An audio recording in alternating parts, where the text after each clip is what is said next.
सेनाका अफिसरहरू थिए। तपाईँले एउटा कुरा त मलाई भनिदिनुहोस् भने मैले उहाँहरूलाई के हो भन्नुभयो उहाँहरूले, यो माओवादीसँग युद्ध भन्ने वास्तवमा इन्डियनले गरिदिएको हो कि माओवादीहरूले आफै गरेको, यति त भनिदिनुहोस् न कृपया। यति ठुलो कुरा होइन, यति त तपाईँहरूको सूत्रले पनि भन्न सक्छ। यति त सेनाको तर्फबाट माग गर्ने एकमुष्ट रूपमा यो सेनाको काम हो। यो संसारको सेनाले गर्छ, किन भएन? भारतीयहरू गोर्खाली साम्राज्यको जय जयकार गर्छन् त्यहाँ, किनभने गोर्खाली शासन नै यस्तो हो जसले पहिलोचोटि ल एन्ड अर्डर के हुन्छ भन्ने कुरा त्यहाँ 12 वर्षको शासनमा गरेर देखाइदियो।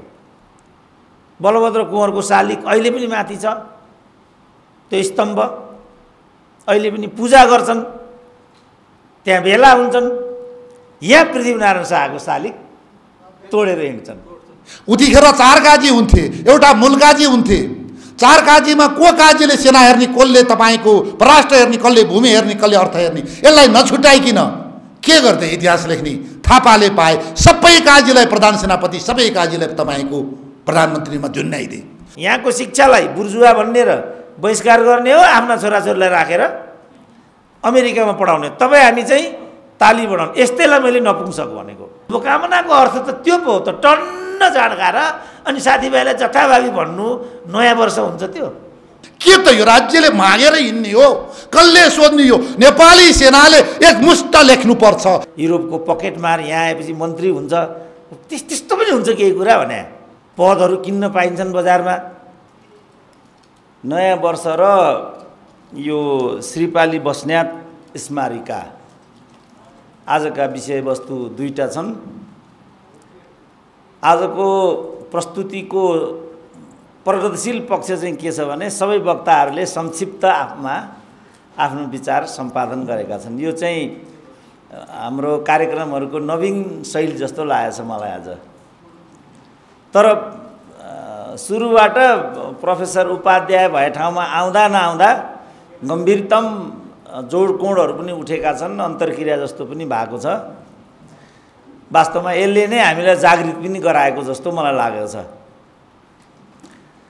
मेरो अरूहरूको भन्दा अलिकति पृथक दृष्टिकोण सदा चाहिँ यसपटक पनि रहने नै जस्तो अनुभव मलाई भइरहेछ। जहाँसम्म इतिहासमा न्याय अन्यायको कुरा हो, इतिहासमा न्याय त कसैलाई पनि भयो जस्तो लाग्दैन मलाई, हामीलाई मात्रै होइन।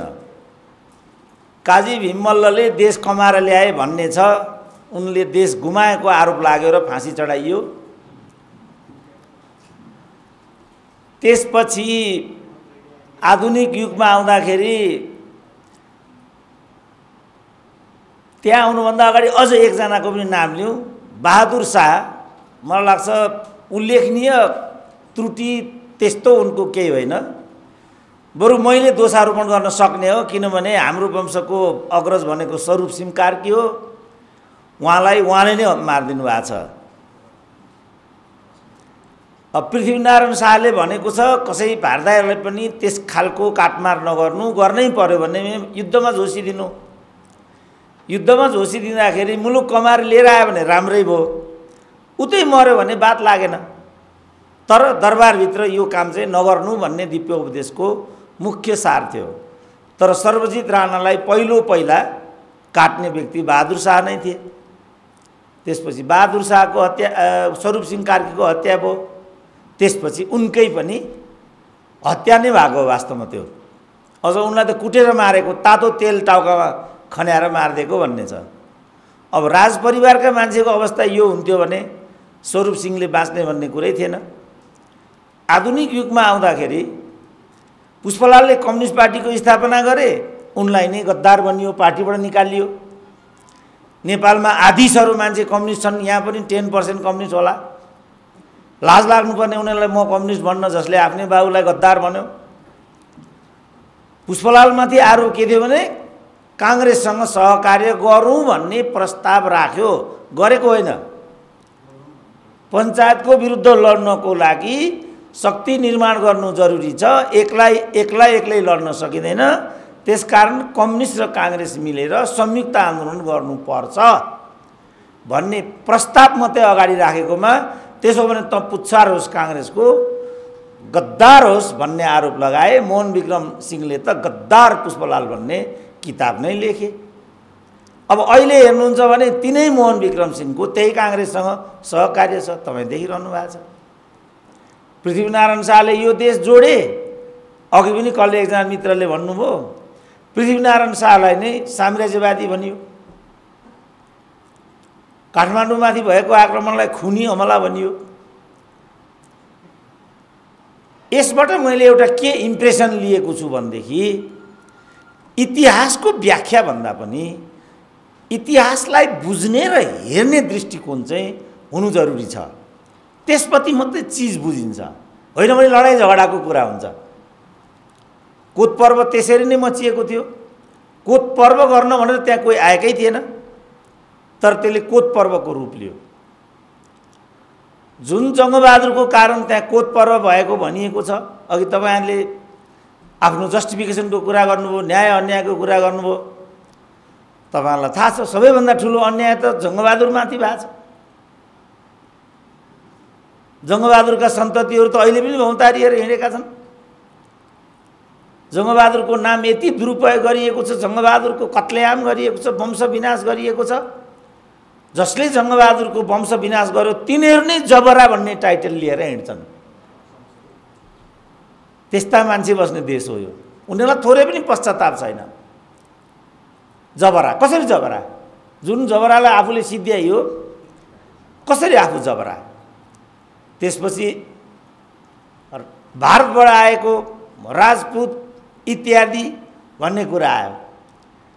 अहिराम सिंह बस्नेतको छोरो बालनरसिंह कुँवर, अहिराम सिंह कुँवर, बालनरसिंह कुँवर, रामकृष्ण कुँवर, बालनरसिंह कुँवर, वीर नरसिंह कुँवर, एकाएक राणाजी भयो।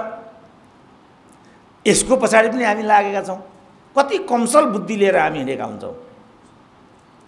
यो त 100 वर्षको हिस्ट्री हो। यी कुँवरको नाति नै हुनुहुन्छ,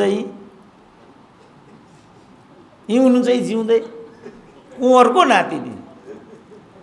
अब उहाँहरू नै भन्नुहुन्छ कि हाम्रो वंश त महाराणा प्रतापको सन्तान हो।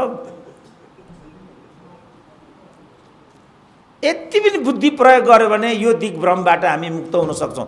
तर कोही पनि बुद्धि प्रयोग गर्नेपट्टि छैन नेपालमा। सबैभन्दा ठुलो खराबी बौद्धिकहरू यो मामलामा अझ बढी डुबेका छन्। प्रोफेसर जस्तो मान्छे अर्काको कुरा काट्दै हिँड्छन्। लाज लाग्नुपर्छ हामीलाई। मैले कसैको कुरा काट्दै हिँडेँ भने त्यो लज्जाको विषय हो। एउटा तथ्य पो राखिदिने हो त। त्यो दृष्टिकोण र तथ्यमाथि साराका सारा देशले, बौद्धिकले, अन्तर्राष्ट्रियले विचार विमर्श गर्ने। ल यी हेर्नु न तपाईँ, एसडी मुनी भन्छन्, रोबर्ट स्कालोपिनो भन्छन्। अघि हाम्रो एकजना मित्रले टुचीको कुरा, हाम्रो समीक्षाले जर साहबले नै कुरा निकाल्नुभयो। टुचीले जुम्लामा जुन उत्खनन गर्नुभयो त्यहाँबाट खस इतिहासको प्रादुर्भाव भयो। त्यो काम हामीले गर्दा नहुने, त्यो हामीले नै गर्दा नि त हुन्छ त्यो काम। अर्को महिना जुम्लामा एउटा प्रस्तुति छ यही विषयलाई लिएर।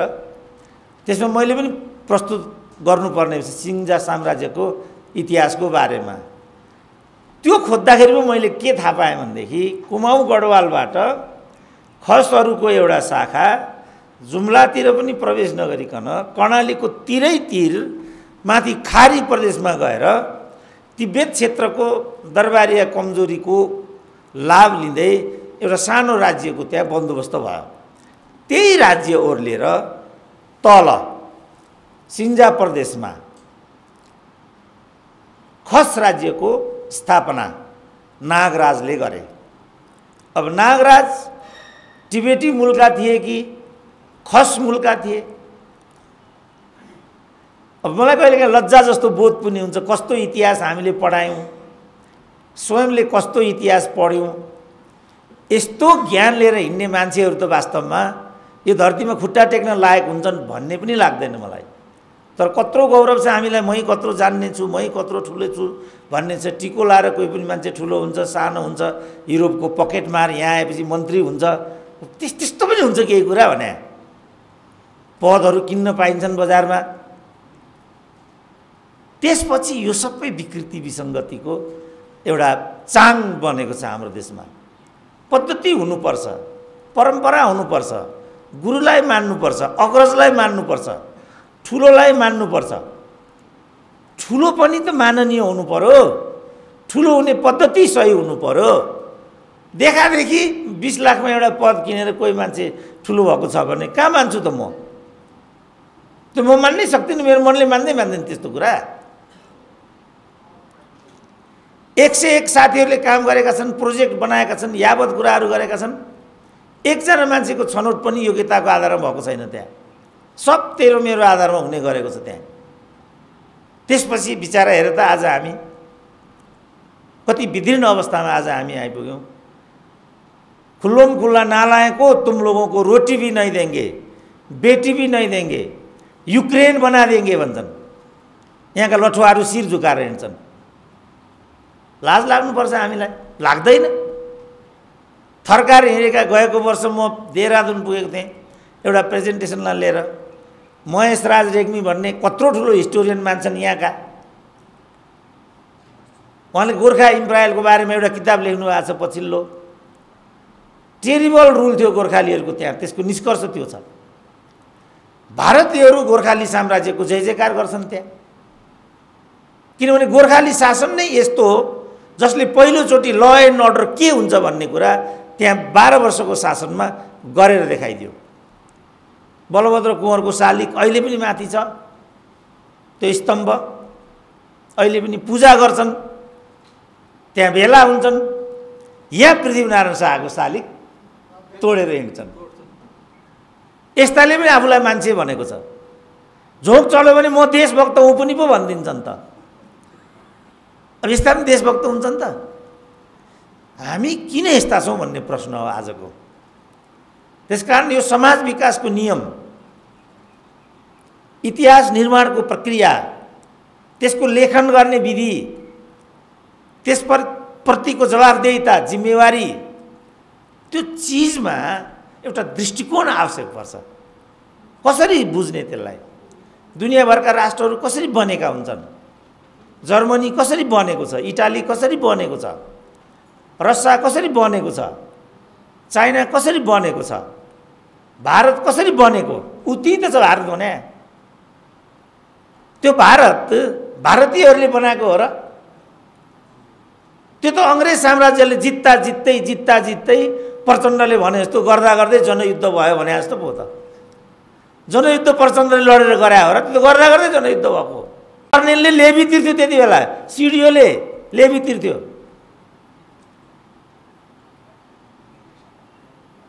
एउटा कार्यक्रममा साराका सारा सेनाका अफिसरहरू थिए। तपाईँले एउटा कुरा त मलाई भनिदिनुहोस् भने मैले उहाँहरूलाई। के हो भन्नुभयो उहाँहरूले? यो माओवादी जनयुद्ध भन्ने वास्तवमा इन्डियनले गरिदिएको हो कि माओवादीहरूले आफै गरेको? यति त भनिदिनुहोस् न कृपा है। यति ठुलो कुरा होइन नि, यति त तपाईँहरूको सूत्रले पनि भन्न सक्छ। यति त भनिदिनुहोस् त हजुर भने मैले। गर्न त यो उहाँहरूले नै गरेको भन्नुभयो उहाँले। क्या त्यो कुरा? ल हेर्नुहोस्, विवेक शाहको किताबै हेर्नुहोस्। देहरादूनमा एउटा तालिम हुँदै थियो चक्रतामा। बेलुका जवानहरू एउटा कोठामा लडे। तालिम भएपछि थकित भइन्छ, टुवापर लडे। तिनीहरूले एक अर्काको बिचमा परिचय गराए। तिमी को भन्दा त्यो इन्डियन आर्मीको, तिमी सिआरपीको, तिमी नेपालको सशस्त्रको, तिमी नि जनपदको, लास्टको को भन्दा माओवादी। विवेक शाहको किताबै फेरि मैले भनेको होइन, मलाई त मिसकोट गर्छन् है साथी। पत्रकार भाइरलले साथी हो, त्यो नगर्नु नि फेरि। सुरेन्द्र केसीले भनेको माओवादीलाई तालिमले, माओवादीलाई इन्डियनले तालिम, मलाई उति कुट्छन् फेरि बाटामा। अहिले त घुँडामुनि हान भन्ने आदेश गइसकेको छ। हेर्नु भएको छ कि छैन? चुनाव जसरी पनि जित्नुपर्छ, घुँडामुनि ठोक्नुपर्छ, परेको हामी बिहोर्छौँ भन्ने फतवा जारी भइसकेको छ। अब पहिलो निशाना मै पऱ्यो भने तपाईँहरू मलाई बचाउन आउनुहुन्न, त्यो मलाई थाहा छ। यहाँ त अर्कालाई कुटाउने हो, आफू घरमा गएर सुत्ने हो। ल यस्तो छ। त्यसकारण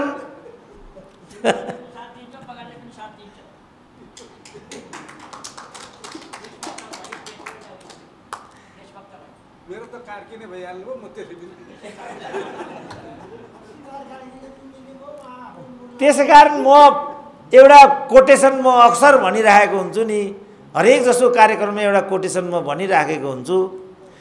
मभन्दा अघिका विद्वानहरूले दुनियाँको बारेमा व्याख्या गरे, तर महत्त्वपूर्ण कुरा दुनियाँलाई बदल्ने हो। सबैले सहयोग गर्छु त भन्छन्, साथ दिन्छु त भन्छन्, तर साथ दिनुपर्ने बेला भयो भने तपाईँ पनि बोल्नुहोस् न मित्र हो भनिदिन्छन्। हामी एक ठाउँमा उभिन सकेका छैनौँ। हामीले प्राप्तिहरूलाई परिणाममा रूपान्तरण गर्न सकेका छैनौँ। हाम्रो आय स्रोत बन्न सकेको छैन। यो आर्थिक वर्षको अन्त्यमा नेपालमाथिको वैदेशिक ऋण 17 खरब हुँदैछ, व्यापार घाटा 17 खरब हुँदैछ, 16 खरबको बजेट चल्छ। प्रत्येक नेपालीमाथि 1 लाखको वैदेशिक ऋण हुँदैछ। हामी प्रजातन्त्रको गुड्डी हाँकेर हिँडेका छौँ। यो भन्न सक्ने मात्रै हिम्मतिलो छोरो हुन्छ, बाँकी सबै जिउँदा लासहरू हुन्। ठ्याक्कै त्यही स्थिति देख्छु म हाम्रो देशमा।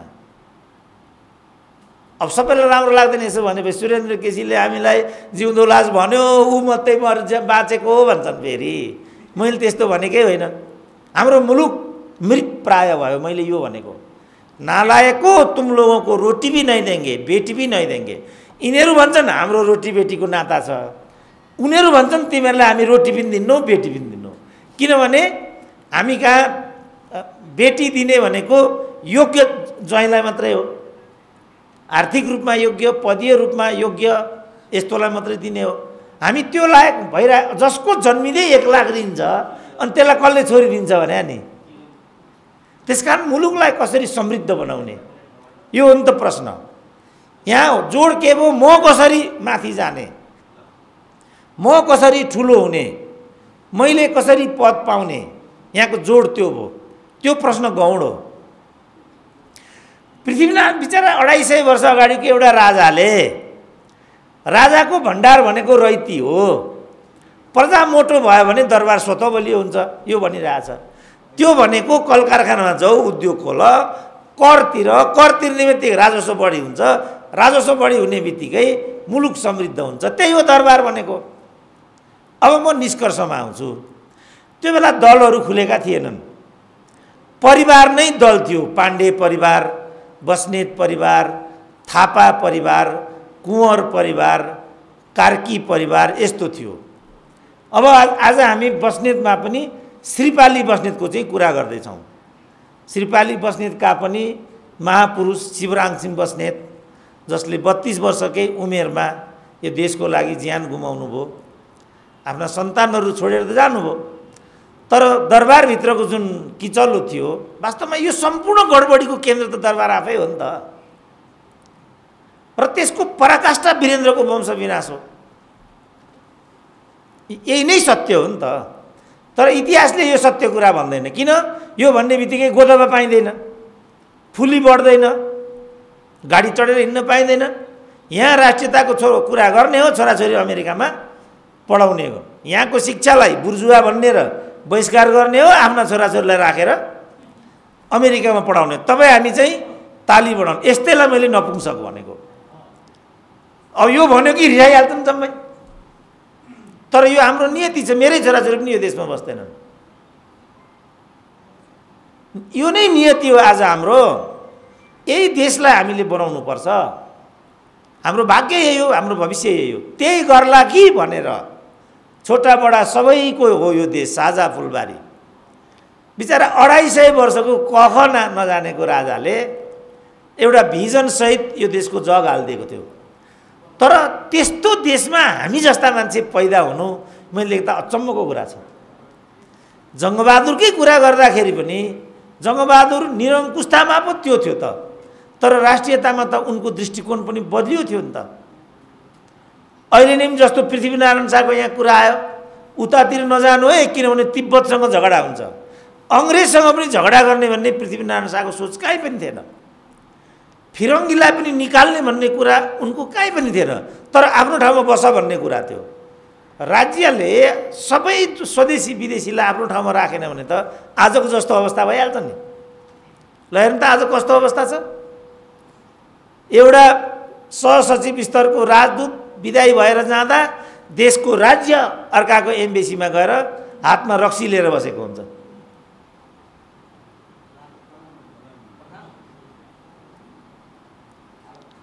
एकजना मान्छेले पनि यो के हो भन्दैन।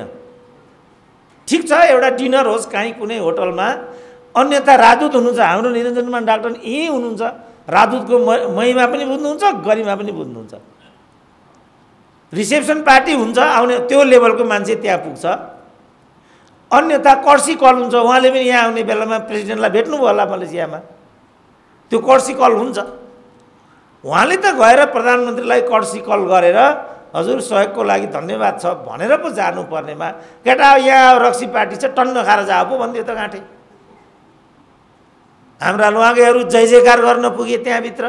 यही लोकतन्त्र हो भन्छन्, यस्तो पनि लोकतन्त्र हुन्छ? मैले यो कुरा भने त्यसो भने तै प्रतिगामी भनिदिन्छन्। म प्रतिगामी हो भने अनि कमल थापा चाहिँ क्रान्तिकारी हो? ल म त प्रतिगामी, अनि कमल थापा? त्यस कारणले उल्टाको पाल्टो छ क्या हाम्रो समाजको बुझाइ, व्याख्या गर्ने विधि, इतिहासलाई व्याख्या गर्ने विधि। मेरो झगडा चाहिँ यो एउटा प्रक्रियामा लैजाउँ, एउटा दृष्टिकोण बनाऊँ, जागरुकता आओस्, सचेतनता आओस्, हामी जम्मैले बुझौँ न के हो। अब मैले भने अब यो कर्णालीको तिरैतिर खसहरू नै माथि गएका, माथिबाट तल ओर्लेर उनीहरूले खस साम्राज्य गरेकोमा यिनीहरू तिब्बती मुल्का हुन् कि खस मुल्का हुन् भन्नेमै द्वन्द्व भयो। अब हामी खस, म खस हुँ कि छेत्री हुँ, यसैमा द्वन्द्व भयो। यो किताब मात्रै यसमा मात्रै प्रवेश गर्यो भने केही नभए 50वटा विवादास्पद कुराहरू त यसैमा मैले अघि नै देखिसकेँ। अब समस्या भयो किनभने हामी त्यो कोणबाट चिजलाई बाहिर ल्याइरहेका छैनौँ। आफूलाई के लाग्छ भन्ने कोणबाट चिजलाई बाहिर ल्याइरहेका हुन्छौँ। हामीलाई सबभन्दा ठुलो गौरव के हुन्छ भने हामी जम्मै राज परिवार हौँ। बस्नेत पनि राज परिवार, थापा पनि राज परिवार, कुँवर पनि राज परिवार, सबै राज परिवार। इतिहास राज परिवारबाट सुरु हुन्छ र?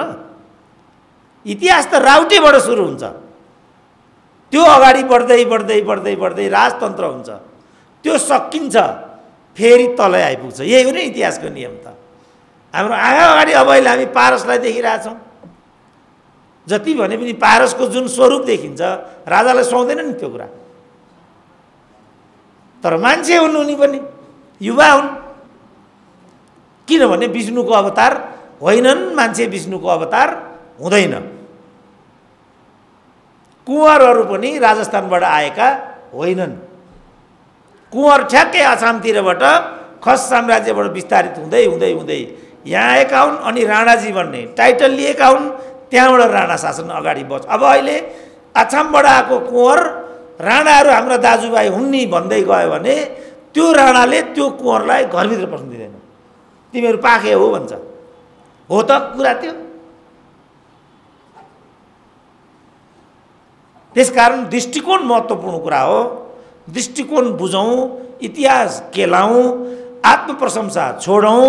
आत्मप्रशंसा होइन, कहिल्यै पनि सेल्फ जस्टिफिकेसन होइन, सेल्फ क्रिटिसिजम। त्यसले मात्रै मान्छेलाई ठाउँमा पुर्याउँछ।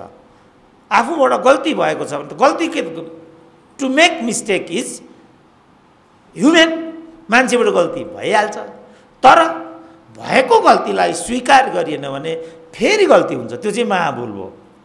मिस्टेक र ब्लन्डरमा त्यही फरक हुन्छ। मिस्टेक त जसले पनि गर्छ। मैले यति बोलेँ, भयङ्कर बोलेँ भन्ने कुरै होइन, प्रयास गरेँ। मेरो सबभन्दा ठुलो क्लेम के हो भने यसमा निष्ठा छ, इमान्दारी। म समाजलाई मिसलिड गरौँ, आफू मात्रै जान्ने हो भन्ने कुरा सो गरौँ भन्ने अभिप्रायबाट म छैन। विचार अन्तर्क्रिया सेयरिङ गरौँ, ताकि अर्को वर्षको नववर्ष मनाउँदाखेरि हामीहरू योभन्दा केही माथि गएको अनुभूति होस्। ओहो पोहोर यस्तो कार्यक्रम गरियो, त्यसले यो कुरा हामीलाई छोडिदियो, यो पो रहेछ कुरा त। अब आउने 2080मा चाहिँ यसबाट हामी अलिकति परिष्कृत हुन सकौँ है। शुभकामनाको अर्थ त त्यो पो हो त, टन्न जाँड खाएर अनि साथीभाइलाई जथाभावी भन्नु नयाँ वर्ष हुन्छ, त्यो हुन्छ नहुने कुरा। त्यो कामबाट बच्न सकौँ, साँचो अर्थमा नयाँ वर्षको रूपमा आजको दिन जाओस् र हामी अर्को वर्षसम्ममा केही न केही विकसित हुन सकौँ। सबैप्रति मेरो नववर्ष 2079 को हार्दिक मङ्गलमय शुभकामना छ। धन्यवाद, बिदा लिन्छु। भएको छ। त्यसपछि यो मञ्चमा आसीन तारा भाउजू, धनमान सिंह बस्नेतज्यू, सरोज बस्नेतज्यू, अगाडि बस्नुहुने दाई पृथ्वीमान सिंह बस्नेतज्यू, दिल्ली विक्रम बस्नेतज्यू, बलराम बस्नेतज्यू, ध्रुव बस्नेत लगायत सम्पूर्ण र सबैभन्दा फुर्तिलो र सहयोगी हाम्रो मेजर थमन बस्नेतज्यू र भन्नै पर्दा आदरणीय अवकाश प्राप्त उपरथी शेखर सिंह बस्नेतज्यू लगायत सबैलाई मैले एकमुष्ट ढोक गरेँ, आशीर्वाद गरेँ मेरा जुनियरहरूलाई र सम्पूर्ण यो महिला तथा सजनी पत्रकार भाइ बहिनीहरू। अब यो आजको कार्यक्रममा को बारेमा धेरै कुराहरू आइसके, किताबको बारेमा आइसके। यो हाम्रो पहिलो प्रयास हो र सबैभन्दा ठुलो कुरो यसमा यो स्मारिका लेखनमा खटिनुहुने डाक्टर निरञ्जन मान सिंह बस्नेतज्यू, श्रीराम सिंह बस्नेतज्यू, मधु बस्नेत दाई, देवीबहादुर बस्नेत तनहुँ, बहुत एक्टिभ दाई हुनुहुँदो रहेछ। मलाई अस्ति म तनहुँ पुगेँ। त्यसपछि मेजर थमन बहादुर बस्नेतज्यू, रामकाजी बस्नेत, सूर्यचन्द्र बस्नेतज्यू, यहाँहरूलाई विशेष धन्यवाद छ। र यो किताब निकाल्नको लागि कति गाह्रो हुन्छ भन्ने कुरा अब यो मैले पनि भोगेको छु। र अब मैले अलिकति म टाइम नलिकन मैले भन्नुपर्दाखेरि यो श्रीपाली बस्नेतहरू किन छायामा परे हो। यो देशमा जनताको इतिहास लेख्नलाई धेरै गर्न बाँकी छ। जसको टिपोट भयो, जुन वंशले लेखे, जसले लेखाए, तिनीहरूको र त्यही पात्रको मात्रै हामी गुणगान गाइरहेका छौँ। अहिले पनि राज्यले हामी जस्ता यो विभिन्न विधामा चासो राख्ने व्यक्तिहरूले हामी गाउँघर डुल्न सकेका छैनौँ, हामी हिँड्न सकेका छैनौँ। इतिहास भनेको कुरा जैसी कोठामा रहेको लालमोल र प्रण मात्रै होइनन्। हाम्रो जस्तो देशमा देखि जानेका, लेखी जानेका र सुनि जानेका इतिहास हुन्। त्यसपछि गएर हामीले सङ्कलन गरिसकेपछि यसलाई भेरिफाई गर्नुपर्छ। यो गाउँघरमा छत्ताछुल्ल छन् इतिहासहरू। मैले सिक्किमदेखि काँगडा पुगेँ। म यो काठमाडौँदेखि पश्चिम काँगडासम्म त 3 चोटि पुगिसकेँ, लक्ष्मी बस्नेतजी सहित। र भन्दा हाम्रो इतिहासहरू थुप्रै छन्। हाम्रो खाडोमा हाम्रो इतिहास छ, हाम्रो गाउँघरमा हाम्रो इतिहास छ, सुनि जानेका इतिहासहरू छन्। तर यसलाई सङ्कलन गर्न कसैले भनौँ पहल गरेन। यो गर्नुपर्ने काम राज्यको थियो। तर राज्यलाई भन्नुपर्दाखेरि इतिहास जोगाउन होइन, राज्यले यो हो 63 भन्दा अगाडिको इतिहास मार्न खोज्छ, यसले पोल्न खोज्छ, यसले कहिले जोगाउन चाहँदैन। 2063 सालपछिका पात्रहरू नै यो देशका निर्माता, यो देश बनाउने, त्यसपछि मात्रै सुन्न हुने इतिहास, त्यसपछि मात्रै पढ्न हुने इतिहासका रूपमा अहिले जुन व्याख्या गरिएको छ, यो नै देशको लागि दुर्भाग्य हो।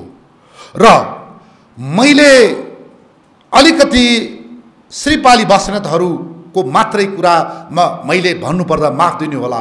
यहाँका तपाईँका जनजाति भन्नेहरू, दलित भन्नेहरू, तपाईँ शेर्पा, राई, लिम्बू, तपाईँ पहाड, हिमाल, तराई, सबै तपाईँहरू अब्बल नेपाली हुनुहुन्छ।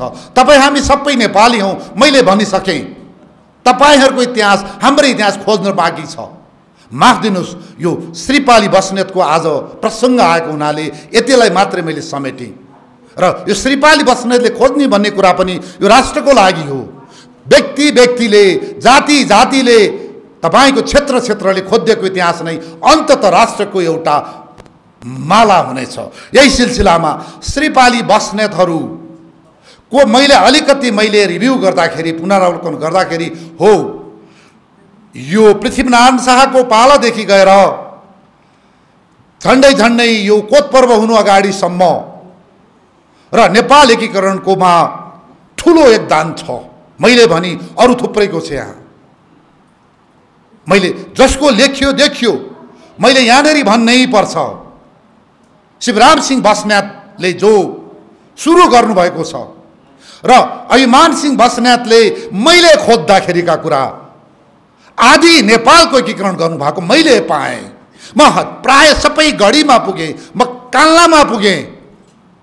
अभिमान सिंह बस्नेत र उहाँको अवसान कसरी भयो राज्यसँग कुनै अभिलेख छैन। हो त्यहाँनेरि केयर सिंह बस्नेत, अब अर्को आएर यो बाङ्गिया बस्नेत, रणसिंह बस्नेत लगायतका यहाँ पात्रहरू थुप्रै छन्। तपाईँको सिपाही विद्रोहमा जानेहरू, पहिलो विश्वयुद्धमा जानेहरू, तपाईँका श्री 3 महाराजका भ्रमणमा जानेहरू, उत्तरमा लड्नेहरू, दक्षिणमा लड्नेहरू, दक्षिणको घा डिप्लोमेटिक रिलेसन शिवराम सिंहका सन्तानलाई दिनु भन्ने जुन राजा महाराजाको चाहिँ एउटा आदेश उपदेश, यी सबै कुराको हामीले हेर्दाखेरि कुनै एउटा कालखण्डमा विशेष गरेर नेपाल एकीकरण युद्ध, नेपालले गरेको चाहिँ यो पृथ्वीनारायण शाहको पालाको मीर कासिम यो मुसलमानको फौजसँगको युद्ध विरुद्धको युद्ध, क्याप्टेन यो जर्ज किल्लक विद्रोहको युद्ध, यो पृथ्वीनारायण शाहको पालाको युद्ध, उत्तरतिरको पहिलो तिब्बतसँगको युद्ध, बहादुर शाहको नायबीको युद्ध, त्यसपछि दोस्रो तिब्बतसँगको युद्ध, त्यसपछि गएर चाइनासँगको युद्ध, यी सबैमा अरू वंशहरू छन्, सबै छन्। मैले यहाँनिर फेरि भने यी बस्नेतहरू खटेका देखिन्छन् र यिनीहरूको एउटा गुण भनेको कुरा यो जुन चाहिँ नेपालको इतिहासमा पृथ्वीनारायण शाहको देहावसानपछि जुन बालक राजा हुने र बालक राजाका आमाहरू र काकाहरूको जुन एउटा कुकुरी काँले गर्दा धेरै भाइ भारदार काटिएका छन्, नासिएका मासिएका छन्, थापा पाँडे, अब यो बडा दुःखदायी मरणहरू भएका छन्। यी मरणहरूमा पनि यो बस्नेतहरूले यो थापासँगको सम्बन्धमा यस्तो कहिले मैले गरेको देखिनँ। कुँवरहरूसँग पनि पछि अब एउटा दुईवटा काण्ड छन् भन्दा पाँडेहरूसँग देखिएन भन्दा जुन हाम्रो इतिहासमा भीमसेन थापा र यो पाँडेहरूको जुन एउटा घटनाक्रम देखिन्छ, त्यस्तो घटनाक्रम यो बस्नेत श्रीपाली बस्नेतले गरेका छैनन्। र यो गर्दै जाँदा जब पछि जङ्गबहादुर कुँवरको उदय भइसकेको पछिको स्थितिमा हामीले एउटा यो भण्डरखाल पर्वमा हामीलाई राजा राजेन्द्र र रानी राज्य लक्ष्मीको आदेशमा यो पर्व घटाउन लगाइन्छ। यसमा काजी विरोध बस्नेतलाई एउटा बात लगाइएको छ। यसमा मेजर जनरल शेखर सिंह बस्नेतले पटक पटक भन्नुभएको छ यसमा सोधखोज हुनै पर्छ र यो काण्डले जङ्गबहादुरको सन्तानलाई मार्न खोज्ने भन्ने हामीलाई बात लाग्यो। जुन राणाहरूको पालाभरि हामी कालो मोहर भयौँ, एउटा काण्ड यो रह्यो। अर्को काण्ड 1938 साल पर्व, जतिखेर बलेट महाराज भन्थे बलियाहद महाराज त्रैलोक्य विक्रम युवराज धिराजले जुन आयोजना गरेको एउटा यो जङ्गबहादुरलाई मार्ने एउटा उहाँको एउटा सपना थियो। उहाँ अनफर्चुनेटली उहाँ एउटा युवावस्थामा उहाँको स्वर्गारोहण भइसकेपछि त्यो एउटा उद्देश्य त्यो त्यो त्यो त्यो योजना उहाँको भाइ राजकुमार नरेन्द्र विक्रम शाहले हि टुक ओभर, उहाँले लिइसकेपछि त्यसमा पनि यी केही तपाईँका भारदारहरू र श्रीपाली बस्नेत, यो सङ्ग्राम सिंह विष्टहरू लगायत यो गगन सिंह खवासका सन्तान सबै मिलेर यो दरबारकै तपाईँको इच्छामा यो श्री 3 महाराज रणदीप सिंहलाई मार्ने एउटा असफल षड्यन्त्र हुन्छ। यसमा थुप्रै बस्नेत लगायत थुप्रै मारिन्छन्। त्यसपछि गएर यसमा पनि श्रीपाली बस्नेतहरू खोटा मोहर हुन्छन्। हो, अब यी विभिन्न कारणले गर्दा राणाहरूको पालाभरि यी श्रीपाली बस्नेतहरूको टाउको ठाडा भएका छैनन्। यिनीहरूका कतिले खुलाल बस्नेत लेखेर, कतिले के बस्नेत लेखेर हामी 4 भन्ज्याङबाट भागेर गएका छौँ, कतिले जात ढाँटेका छन्। यो स्थितिमा 2007 सालपछि पनि श्रीपाली बस्नेतहरूले समयमा टाउको उठाउन सकेनन्। राजा महेन्द्रको पालामा जतिखेर इतिहास लेखाइयो त्यो समूह पनि यो वंशलाई हेरिएन। त्यो वंशमा त्यतिखेर इतिहास लेख्नलाई गठन गरेका बालकृष्ण समूह, सरदार भीमबहादुर पाण्डे लगायतका जुन वंश थिए यहाँ, यी सबैले आफ्नो लहरो तान्न कोसिस गरे। र अब यसले गर्दा हामी कसैलाई दोष दिनुभन्दा पनि अब हामी के गर्ने, के गर्न सकिन्छ? हो, थुप्रै हामीहरूको पात्र छन्। 20 वर्ष 22 30 35 वर्षमा मरेका मरेका मरेका हेर्नुहोस्, हाम्रो जेनेरोलोजी हेर्नुहोस् कति मरेका छन्। किन हाम्रो जेनेरोलोजी यति धेरै? तपाईँको चाहिँ धेरै छ पृथ्वीनारायण शाहदेखि अहिलेसम्म किन वंश किन मर्या छन्? 35 वर्ष 33 वर्ष 32 वर्ष 50 वर्ष त नकाटेर मर्या कति छन्? देशको लागि मरेका छन्। त्यो भएको हुनाले यो खोज्ने अभिभावक हाम्रो हो। यही प्रक्रियामा अहिले यो श्रीपाली बस्नेत समाजले अधिराज्यभरि यो गरिरहेको छ। यसै गरेर कार्की थापा हाम्रा चाहिँ यहाँ हुनुहुन्छ। के अरे, मैले माफ पाऊँ, अहिले चाहिँ मैले नाम लिन भुलेँ, बडाकाजी अमरसिंह थापा प्रतिष्ठानको आजीवन संस्थापक अध्यक्ष यहाँ हुनुहुन्छ बाबुराव सिंह थापा। मैले अहिले नाम लिन मैले भुलेँ, माफ दिनु होला। उहाँले कति गर्नुभएको छ यो कुरा के भन्दाखेरि यो अल्टिमेटली यो देशको लागि हो। र अब मैले धेरै लामो मैले कुरा गर्दै गएर अब यो कारणले गर्दाखेरि यो श्रीपाली बस्नेतहरू न अब यो राष्ट्रिय विभूतिमा आउन सके, कसैलाई ल्याइएन। हुँदा हुँदा तपाईँको चाहिँ मुलाहिजामा परेर हेर्नुहोस् हामीले इतिहास केलाउन सकेका छैनौँ। उतिखेर 4 काजी हुन्थे, एउटा मुलकाजी हुन्थे। 4 काजीमा को काजीले सेना हेर्ने, कसले तपाईँको परराष्ट्र हेर्ने, कसले भूमि हेर्ने, कसले अर्थ हेर्ने, यसलाई नछुटाइकिन के गर्दै इतिहास लेख्ने? थापाले पाए सबै काजीलाई प्रधान सेनापति, सबै काजीलाई तपाईँको प्रधानमन्त्रीमा जुन्याइदिए। सबै अब सक्नेहरूले मिचे यहाँनिर। हेर्नुहोस् के थियो द्रव्य शाहले खडा गरेको, गङ्गाराम राणा मगर भूमि हेर्ने काजी, भगीरथ पन्त सेनापति काजी, त्यसपछि गएर के अरे गणेश पाण्डे अब अर्को काज भन्दाखेरि यो प्रक्रिया पछिसम्मै थियो। तर यहाँ इतिहास लेख्ने मिच दिनेहरूले सबैलाई प्रधान सेनापतिको तपाईँको उसमा नि 3 व्यक्तिको नाम छ, प्रधानमन्त्रीको 3 व्यक्तिको नाम छ। र पृथ्वीनारायण शाहको अगाडिका कुराहरू त अब यो झाले मालैमै राखिएको छ। अब पृथ्वीनारायण शाहका पछाडिका कुराहरू को थिए त किन छानबिन हुँदैन? यहाँ किन मिचिन्छ भन्दा राज्यले मिच्न दिएको छ। विराज भखेती देखिका पछाडिका तपाईँका शिवराम सिंह बस्नेतदेखिका पछाडि हेरिएको छैन। हुँदा हुँदा आएर पृथ्वीनारायण शाहको पाला पछाडि हेर्नुहोस् इतिहासमा देखिएको मुलकाजी, त्यो मुलकाजीलाई समातेर अहिले नेपालको पहिलो प्रधानमन्त्री बनाइएको छ दामोदर पाण्डेलाई।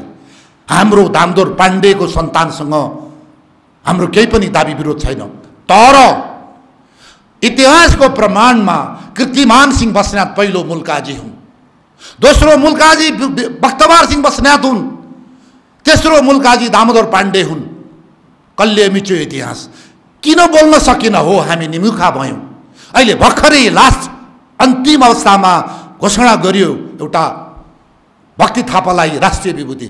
ठिक छ, उहाँ एउटा दिन कदरयोग्य छ। कुनै पन्त दाजुभाइहरूले हरुवाहरू मरिसकेपछि के दियो भनेर पनि मैले कमेन्ट गरेको देखेँ कि हेर्नुहोस् यो अन्याय हुनेछ, भक्ति थापालाई राष्ट्रिय विभूति दिए।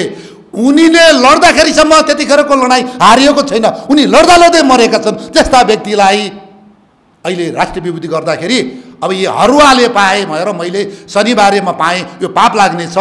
धेरै पछि हारिएको हो, त्यसको 1 महिनापछि हामीले सन्धि गरेका हौँ भन्दा अब यहाँनिर के त त्यो राष्ट्रिय विभूति घोषणा गर्नलाई एमाले समात्यो त्यो परिवारले। प्रधान सेनापतिले गुहार्नु पर्यो, अर्को तपाईँको प्रधानमन्त्रीको एडिसीले चाहिँ तपाईँको गुहारेर दुनियाँ लागेर एउटा राष्ट्रिय विभूति लिए उनीहरूले गरे परिवार। के त यो राज्यले मागेर हिँड्ने हो? कसले सोध्ने हो? नेपाली सेनाले एकमुष्ट लेख्नुपर्छ। यहाँ चाहिँ खत्री प्रधान सेनापति हुँदा आफ्नै मात्रै गर्ने, थापाले गर्दा आफ्नै मात्रै गर्ने, गुरुङले गर्दा आफ्नै मात्रै गर्ने हो र उहाँहरूले रक्षा मन्त्रालय मार्फत एकमुष्ट को योग्य छन् को छैनन् हेर्नुहोस्।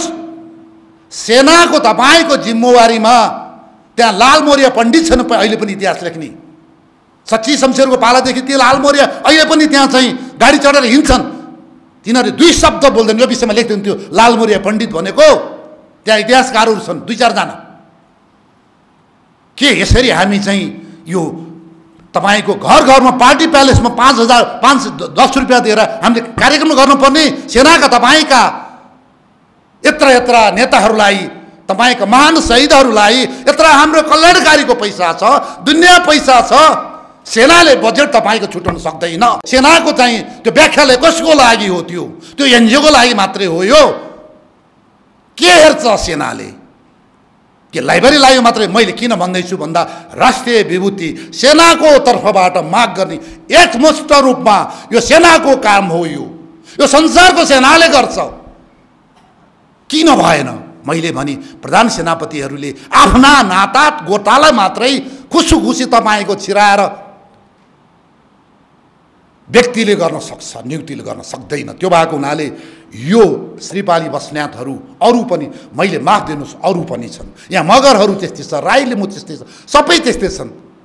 स्वरूप सिंह कार्कीको के पर्छ? डाक्टर सुरेन्द्र कार्कीज्यू उहाँ एउटा सेनापति हुनुहुन्थ्यो जसले जैसी देवल बनाए। त्यो भत्किएर कहाँ पुग्यो मलाई थाहा छैन। उनको बारेमा खोइ मैले एकचोटि मैले देखेँ सेनापति मैले देखेको छु भन्दा अब अरू थुप्रै होला नि। यहाँ यो चिजहरूको खोजनी होस् र अब यो कुरा गर्दै जाँदा धेरै लामो हुन्छ। अस्ति 2 हप्ता अगाडि मैले राष्ट्रपतिज्यूलाई मलाई बोलाएर भेट्ने मौका पाएँ। उहाँलाई खुबै चाहिँ यो सैनिक इतिहास, राष्ट्रको इतिहास, सीमा मिचिएका कुराहरूमा बहुत चासो रहेछ र सक्कली इतिहास के हो नेपालको, कोलाई राष्ट्र विभूति बनाउने कुरामा बहुत चासो रहेछ। यही विषयमा छलफल पनि भयो र उहाँलाई म धन्यवाद दिन चाहन्छु।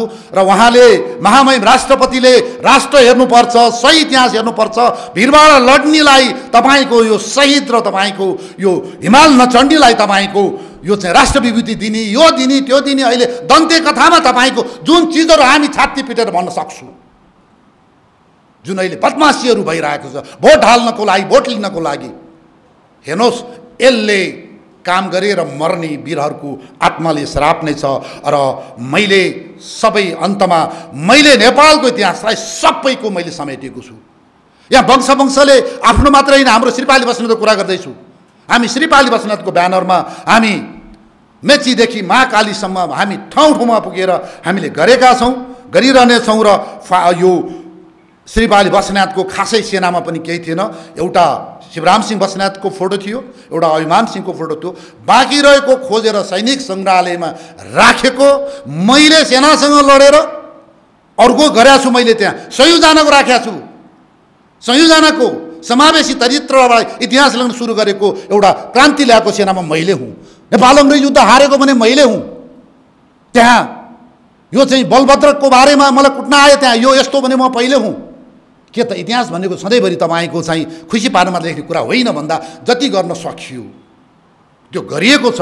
हामी सबैले यहाँ उपस्थित प्राज्ञ विज्ञ हुनुहुन्छ, विशेष गरी सुरेन्द्र सर, श्रीराम सरहरू, तपाईँहरू प्रोफेसनली इतिहासको एउटा मणि हुनुहुन्छ। यहाँहरूले बोलेको हेरिदिन्छन्। र अहिले यहाँ दिनेश राज पन्तजी यहाँ हुनुहुँदो रहेनछ, उहाँको दाई डाक्टर मयराज पन्त अहिले राष्ट्रपति महामहिम राष्ट्रपतिको राज्य मन्त्री स्तरीयको चाहिँ इतिहासको सल्लाहकार हुनुहुन्छ, राम्रो लाग्यो। तर उहाँ आउनु भएको भए उहाँ मार्फत म भन्थेँ सही इतिहास दिनु पऱ्यो, त्यहाँ सही सुझाव दिनु पऱ्यो। त्यहाँ केही वंशको सिफारिसमा उहाँ मात्रै गरेर त्यो गर्न हुँदैन यो चिजहरू। मैले यति भने र अन्तमा यहाँ उपस्थित सम्पूर्ण दाजुभाइहरूलाई, बागलुङको दाजुभाइहरू, तनहुका दाजुभाइहरू, मेची महाकाली, गोर्खा, यो कास्की, स्याङ्जा सबैमा जो तपाईँहरू सङ्गठित हुनुहुन्छ, यो तपाईँहरूको धेरै राम्रो इट्स गुड गोइङ। र अन्तमा बडा महाराज पृथ्वीनारायण शाहलाई र उहाँका सेनापति शिवराम सिंह बस्नेतज्यूलाई म स्मरण गर्दै म सलाम दिँदै म यहीँ मेरो चाहिँ 2 शब्द अन्त गर्छु। जय नेपाल, जय मातृभूमि।